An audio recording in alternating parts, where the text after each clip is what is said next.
Ma'am Ermeliza, Ma'am Maricel, at saka sa inyong lahat po. Magandang hapon din. Magandang hapon din po. Ano po ba yung pangalan nitong mga nireklamo ninyo?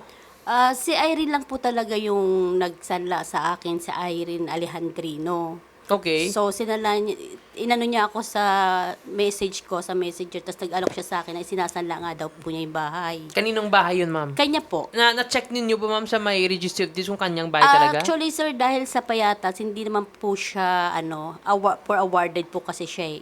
Kumbaga, urban siya. So, wala pang title. Rights Parang pa rights lang po. Tapos, pag inaward po kasi yan, sir, ng government, babayaran nila sa NHA. So, doon palang magiging kanila talaga yan. Kasi, ma'am, sa mga ganyang situation, hindi sila pwede yung mga tao nga nakatira dyan nga mangsangla. Why?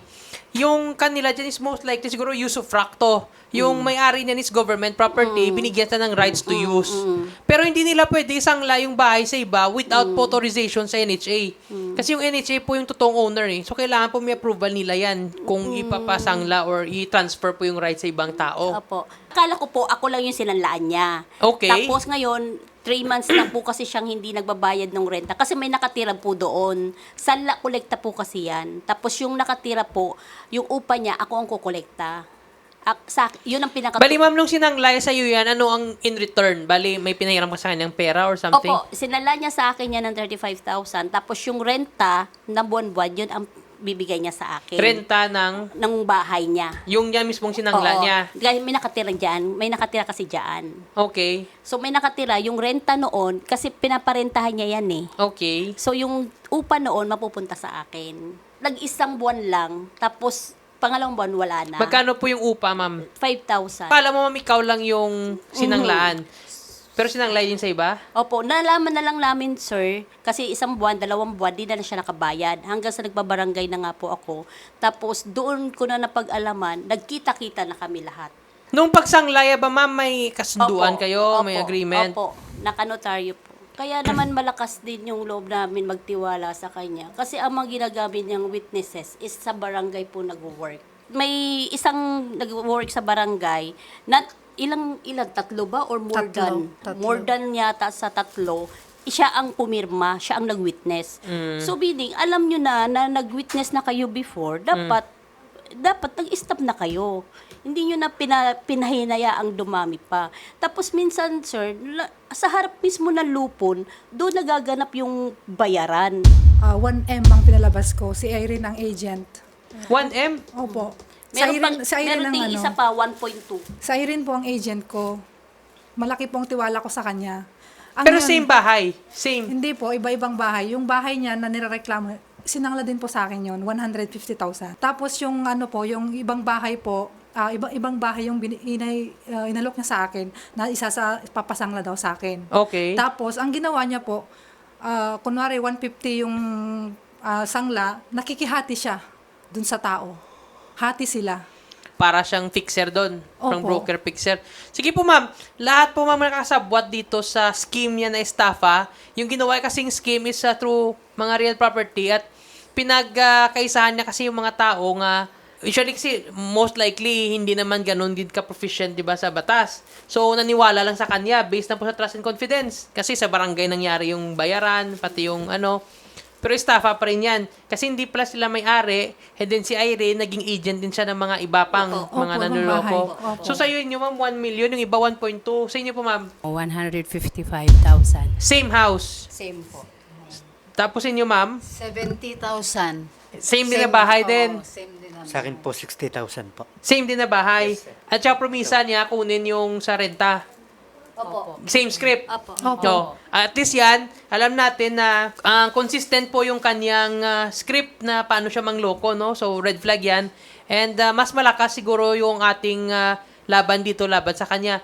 Taguin nyo lang po, ma'am, yung lahat ng mga ebidensya po nga pwede may laban sa kanya. And para po masampan doon ng kaso. Since it involves na malaking amount, pwede natin madirekta to makaso din sa prosecutor. Magandang hapon po sa inyo, Chairman Rascal. Magandang Yes po. hapon. Chairman, ito po mga complainants ngayon, nireklamo po nila yung isang si Irene Alejandrino. Kasi po, sinasanglaya daw yung kanyang so-called na bahay. However, napag-alaman po na hindi pala siya may-ari, but rather it is the National Housing Authority. So, rights lang yung meron siya, right to use the property, but not ownership. Ngayon po, sir, gusto sana namin confirm sa inyong barangay na yung witness kasi, sir, lagi sa mga mortgage agreement nila, pati po yung bayaran daw, dyan po sa lupo ninyo nangyayari. So, meaning, daw alam daw ng mga tauhan ninyo nga naisangla na to yung bahay sa itong tao, tapos ilan ba silang biktima dito? 25 po Oh, kaming... 25 po sir yung sinanglaan niya, meaning, nangluloko talaga siya itong si Irene Alejandrino, no? Parang with the intent to defraud people. However po sir, ginagamit niya laging witness is yung mga tauhan niyo daw sir sa barangay. So kaya sir, gusto namin sir kuha ng pahayag niyo, tsaka kung ni-confirm sir kung bakit sir ganito yung nangyayari dyan. Upon the Lupon and the BPSO informed me, sinanksyon na pinatawag ko kaagad yung inform si Deputy Batara at saka si Helen. Pero si Helen kasi prior to the complaint ay natanggal na namin. Kuha na siya volunteer na lang siya, nagbo-volunteer doon sa amin. So in spite the fact na nagbo-volunteer siya, sinanksyonan ko na siya na i-reprimand yung pag-stay niya sa barangay kasi nagagamit yung barangay. Second, si Batara naman is in indefinite suspension ko siya para harapin nila yung kanilang asunto. Dahil hindi naman po namin alam actually, yung kasi magkakalapit sila ng bahayan. Si Helen ay kapitbahay niya si Irene, mga magkukumarian. Si Batara naman ay kakilala din nung isang nagsanla. Sige. So sila kasi magkakapit-bahay sila, personnel sila, I give them sanctions already. Sige. Ang counting namin ay 14 yung nabiktima ni Irene. Ganito na lang po, Kap. Ang siguro po, pwede niyo pong linisin po yung mga tauhan ninyo at saka ipaimbisigahan din, sir, kasi mukhang may inside job kasi kakuntsaba nila si Irene. So once, sir, mag-file kasi itong kaso yung complainant laban kay Irene, masasangkot pa yan, sir, yung mga those involved So, kung Yes po. Yes for the po. best interest po, I Kap, understand ng po na- barangay ninyo, Kap, we would highly recommend, Kap, na ilinisin ninyo yung mga tao ninyo, sir, para po hindi na po masangkot or ma-taint yung image po ng inyong barangay. Magandang hapon po sa inyo, Police Lieutenant Steve Maico.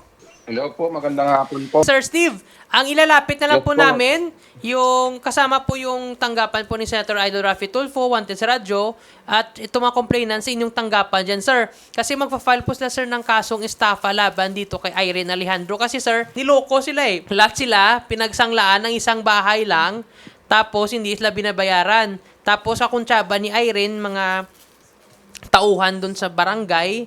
Kaya isama na nila, sir, sa kaso, sir, kung sino pa yung kasabwat.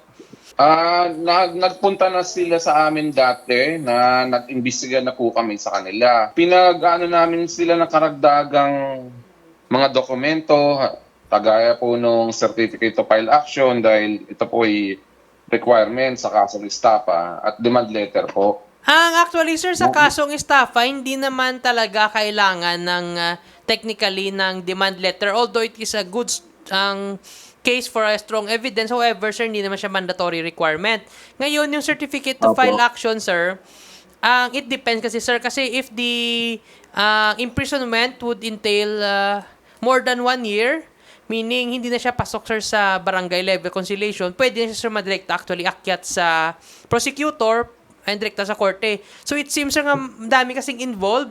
At saka yung sinabi niyo, sir, nga may lumapit sa inyo dyan, baka yun pa sa 14 daw bilang ni Cap nga naloko ni Irene. Pero dito, baka more than 20 pa.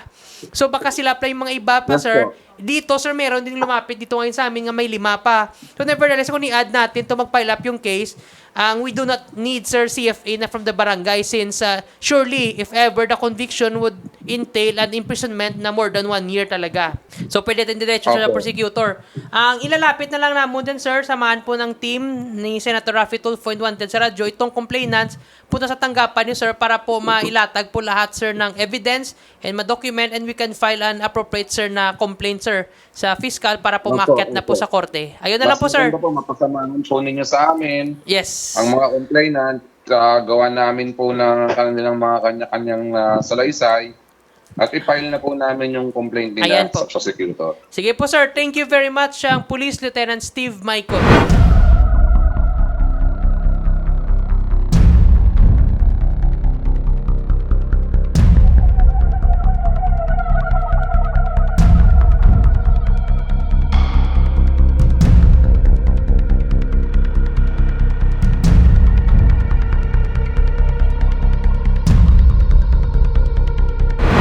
assist po ang matutulong dito ng QCPD Station 13, sir? Pwede na po natin silang pailan ng estafa. Itong mga, o yung nanloko sa kanila. Kasama ko yung 3 kong investigator. Gagawan tayo ng kanilang mga sworn statement, complaint, at ipo-forward po natin ito sa piskalya for preliminary investigation po. O yung inaano po natin na regular filing.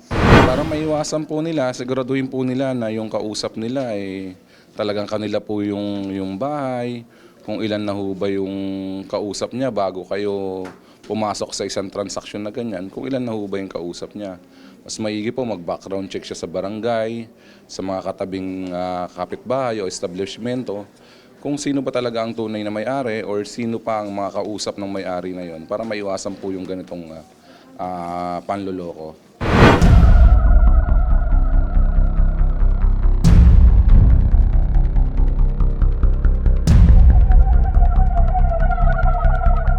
Idol Rapi, nakapag-file na po kami. Marami pong salamat sa tulong ninyo. Sana po ay matugunan ang aming reklamo at panawagan lang po namin kay Irene, sana ay mabayaran kami para naman po lahat ay matahimik na. Maraming salamat po.